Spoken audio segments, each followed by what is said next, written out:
लोग कहते हैं छुटती नहीं, मैं कहता हूं कैसे नहीं छुटती अगर तू मुसलमान है।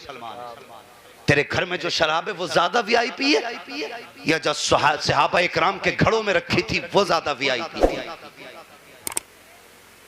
जानते हो उनके एक जाम की कीमत में तुम्हारे पूरे गांव की नालियों में शराब बह सकती है।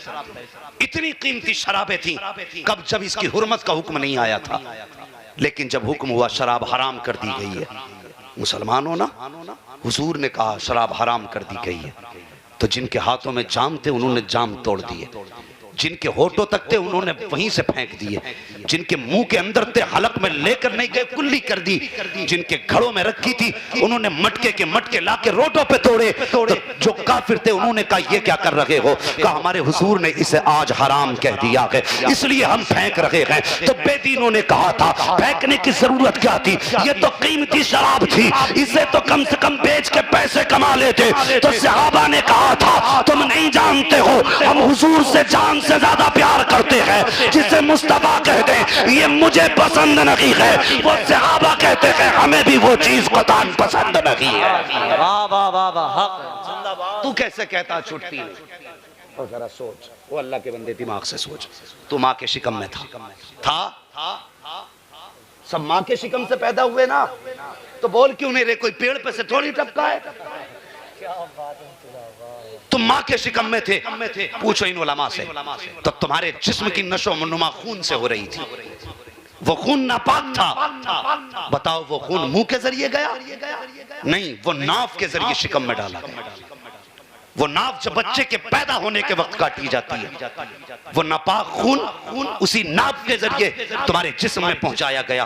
क्या खुदा इस बात पे कादिर नहीं है कि वो उसी खून को मुंह से भी दे देता? वो चाहता तो उसी खून को हलक के जरिए उतार देता, लेकिन उसने तेरे मुंह को पाक मकसद के लिए पैदा किया, तेरे मुंह को कुरान की तिलावत के लिए बनाया, तेरी मुंह को अपनी बंदगी के लिए बनाया, तेरे मुंह को अपनी तस्बीह के लिए बनाया, तेरे मुंह को अपने नबी के नाम के लिए बनाया, तेरे मुंह को अपने नबी पे दुरूद के लिए बनाया गया। तो उसने इतना एहतमाम किया कि नापाक खून को तेरे मुंह से न डाल करके नाप से डाला। और खुदा के वास्ते अगर माँ के शिकम में उसने तेरे मुंह की हिफाजत की है तो जमीन पे आने के बाद मुंह की हिफाजत करना अब ये कलमा पढ़ने वाले की जिम्मेदारी है। बहुत अच्छी बात, बहुत अच्छा पैगाम। अगर तुम इसे महफूज नहीं रख सकते तो फिर जहन्नम का इंतजार करो। सही बात, सही बात। जानते हो वो जो लोग हैं ना जिनकी शबे बारात में भी तौबा कबूल नहीं होती, उनमें एक वो है जो शराबी होता है। पूछो इन उलमा से, उस रात में शैतान भी उम्मीद करता लगता आज मैं भी बख्शा जाऊंगा। जिस रात में शैतान को उम्मीद हो बख्शिश की, उस रात में ऐलान है कि शराबी बख्शा नहीं जाएगा। सोच शराबी से अल्लाह को कितनी नफरत होगी, कितनी नफरत होगी। ये तो नुकसान आखिरत का है। और दुनिया को बता दूं, जो शराब पीने वाले हैं इनकी औरतें बदचलन होती हैं, जो शराब पीने वाले हैं इनकी नस्लें नाकारा होती हैं, न इनका कोई मुस्तकबिल होता है, न इनका कोई फ्यूचर होता है। अगर चाहते हो नस्लें पाक रहें, अगर चाहते हो औरतों की इज्जतें महफूज रहें, अगर चाहते हो कि नस्ब आला बने तो शराब छोड़ो। आज ही मुस्तफा की बारगाह में गर्दन झुका के तौबा कर लो और इतना कह दो कि मैं मुजरिम हुआ का मुझे साथ ले लो कि रास्ते में है जा बजा थाने वाला। सुभान अल्लाह। नारे तकबीर, नारे रिसालत, मसलके आला हजरत, उलमाए अहले सुन्नत। बहुत अच्छे। बंद करो शराबें। हमें हुजूर के हाथ से हौज़े कौसर का जाम पीना है। बोलो पीना है कि नहीं? इंशाअल्लाह हमें ये शराब नहीं, हमें जन्नत की शराब चाहिए। हम इस नापाक को मुंह में नहीं डालेंगे। हमारे लिए शराब तहूर है, हमारे लिए हौज़े कौसर पे जाम हुजूर ने ले रखे हैं। ओ भाई मेहरबानी करें, ज़बान को पाक करें। करेंगे इंशाअल्लाह। ए जवान, मैं तेरा छोटा हूं तो छोटा समझ के मान जा, बड़ा हूं तो बड़ा भाई समझ के मान जा, बराबर का हूं तो दोस्त समझ के मान जा। खुदा के वास्ते शराब को हाथ न लगाना, शराब को हाथ न लगाना। ये तेरी दुनिया भी बर्बाद कर देगी, आखिरत भी बर्बाद कर देगी। वो ऐसे यार जो तुम्हें शराब के अड्डों पे लेके जाएं, उनसे यारी तोड़ दो। वो तुम्हारे यार नहीं, तुम्हारे दुश्मन है। सही बात है। तुम्हारे दुश्मन है। लोग कहते हैं ना देखा जाएगा, मरेंगे तो क्या खाक देख लोगे। जब कफन में हाथ आते ना यार, कफन तो बहुत बात की बात है, जब रूह निकल जाती है ना तो फिर तुझसे अपना सद नहीं संभलता। क्या खाक देखेगा तू, तुझे उठाने वाले और नहलाने वाले और कफन पहनाने वाले और तेरा बदन साफ करने वाले और करवटें दिलाने वाले और क्या खाक देखेगा तू। और जो कब्र में उतारेंगे वो और होंगे, जो मिट्टी डालेंगे वो और होंगे, क्या खाक देखेगा। आज ले उनकी पनाह, आज मदद मांग उनसे, कल न मानेंगे क़यामत में अगर मान गए। नंबर 1 शराब से बचना है, नंबर 2 ब्याज से बचना है। ब्याज से बचेंगे इंशाल्लाह।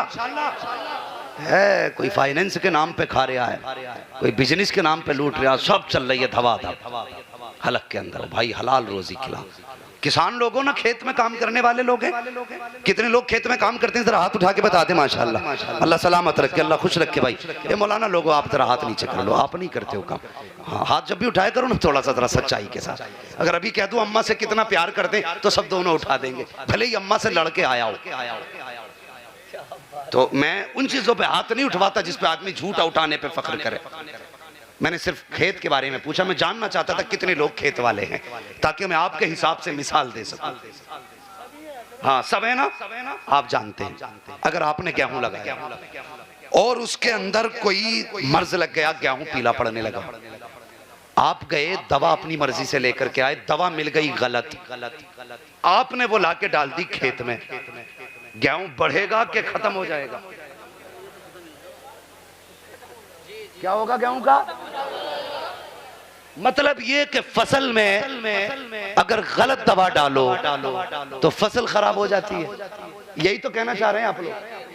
अगर गलत दवा डालें तो फसल खराब होती है। तो सुन, अगर गलत दवा से फसल खराब होती है तो गलत रोजी से नस्ल खराब हो जाती है। हाँ, बहुत अच्छा जुमला है। गलत रोजी से नस्ल खराब हो जाती है। अगर खेती अच्छी चाहिए तो तुम्हें दवा मर्ज के मुताबिक डालनी पड़ेगी, और नस्ल अच्छी चाहिए तो तुम्हें ग़िज़ा हलाल खिलानी पड़ेगी। सही बात। खुदा के वास्ते 1 रुपया हराम का लेके मत आना। ब्याज के नाम पे 1 रुपया भी, जानते हो 1 रुपया ब्याज का खाना इतना बड़ा गुनाह है जितना कोई बंदा अपनी माँ से 70 मर्तबा जिना करे। 1 रुपया हराम का घर में मत लाना। फाके करने पड़े कर लेना, भूखा मरना पड़े मर जाना, लेकिन ब्याज का रुपया ना लाना। फाके से मरोगे हुजूर संभाल लेंगे, ब्याज खा के मरोगे, न यहाँ खैर है न वहाँ खैर है। सही बात है, सही बात। बचे हराम काम से। फरमाया गया, ए ईमान वालों, अपने आप को और अपने घर वालों को दोज़ख की आग से बचाओ, दोज़ख की आग से बचाओ। जितनी बातें मैंने कही हैं याद हैं आपको? अगर याद ना हो फिर दोहरा देता हूँ। सुने, जलसों की इज्जत करनी है, ठीक है? ये पहला सबक दिया था मैंने। घरों के अंदर जो रस्म रिवाज नाजायज फजूल खर्चियां, ये बंद करें। नंबर 3, जो ये बेहयाई की रस्में, इस्तकबाल, वेलकम, रेविन कटाई, ये बिल्कुल बंद कर दो। आइंदा मैं आऊं तो मुझे खुशी होनी चाहिए कि जो मैं कह के गया था हुजूर के गुलामों ने करके दिखाया है। ये कोई इतना बड़ा काम नहीं है जो नहीं होगा, ये बंद हो जाएगा, ठीक है? रेविन बंद होगा तो ये तो हो गया दामाद का इलाज। अब बेटी का इलाज करना है कि उसे पर्दा देना। तेरी मेरी बेटी पर्दे में रहनी चाहिए, मजार पे जाने की इजाजत नहीं। अगर हाँ मजार अलग है, भीड़ नहीं है, तो अपने बाप के साथ या अपने भाई के साथ पर्दे के एहतमाम से जा सकते हैं। ये भी बात बता। लेकिन जहां बेपर्दगी का या बेहयाई का शक और शायबा भी हो, इजाजत ही नहीं। ठीक है जी, इतनी बात हो गई। उसके बाद जो बात कही है हमने, याद है क्या बात की थी हमने बात की थी कि मजदूरों की मजदूरी पसीना सूखने से पहले देनी है, किसी की मजदूरी टालनी नहीं है, और जिससे जितना काम लिया उतना पैसा देना है। ये बातें याद रखनी है। अब आपको पूरी तकरीर सुना रहा हूं मैं अपनी। जितना पैसा, जितना काम लिया उतना बोलो, उतना पैसा देना। और दूसरी बात, रमजान शरीफ आ रहा है, गरीब दुकान पे आ जाए, ऐसा जुमला ना बोलना जिसे उसे अपनी गरीबी का एहसास हो। दिल तोड़ने वाली बात नहीं करनी है। हाँ, अगर जरूरतमंद दिखे अपनी मर्जी से एक जोड़ा हुजूर के नाम पे बनाना है। तीसरी बात, रमजान शरीफ में पड़ोसी का ख्याल करना है। जरूरतमंद है, इफ्तार अपनी तरफ से करानी है, ठीक है जी। किसी के घर में सहरी नहीं है तो सहरी करा देना, किसी के बच्चों पे कपड़े नहीं है तो ईद में कपड़े पहना देना। ये मेरी पूरी तकरीर है। और जवानों, शराब से तौबा कर लो, शराब से तौबा कर लो। और लोगों चाहते हो नस्लें अच्छी हों तो फिर ब्याज से तौबा करो। ये सारे नाजायज़ काम बंद करो। हाँ, अगर हम समाजवादी वाले हो सकते हैं, अगर हम सपाई हो सकते हैं, बसपाई हो सकते हैं, ठीक है, बीजेपी वाले हो सकते हैं, जो हम इन पार्टियों वाले अगर हो सकते हैं तो फिर मदीने वाले मोहम्मदी क्यों हम नहीं हो सकते हैं? हक है, हक हैं? हमें सच्चा मोहम्मदी होना है, ऐसा होना है। लोग हमारा किरदार देखें तो नाम पूछने की जरूरत ना पड़े, दुनिया देख के कह दे मदीने वाले का सच्चा गुलाम जा रहा है। सुभान। कुरान कहता है ईमान वालों, अपने आप को और अपने घर वालों को दोज़ख की आग से बचाओ। इंशाअल्लाह हमें अपना भी हिसाब करना है, अपने घर वालों का भी ख्याल करना है। बस ये जलसे नूर जिंदाबाद पाइंदाबाद। अल्लाह ताला कमेटी वालों को लंबी उम्र अता फरमाए, सेहत व सलामती अता फरमाए। यकीन जाने चंद लोगों ने जलसा कराया, लेकिन इन चंद लोगों की वजह से इतने लोगों को अच्छा पैगाम पहुंचा है। इंशाअल्लाह आइंदा साल फिर ये जलसा होना चाहिए और फिर ऐसा खतीब बुलाइए जो माँ बा मकसद गुफ्तगू करके जाए। देख, मैं ना आप छोड़ने के लिए तैयार है, लेकिन मुझे छोड़ दीजिए। मेरी बात एक बात मेरी सुन लें। आज मेरी तकरीबन मेरी अब एक बात सुन लेंगे,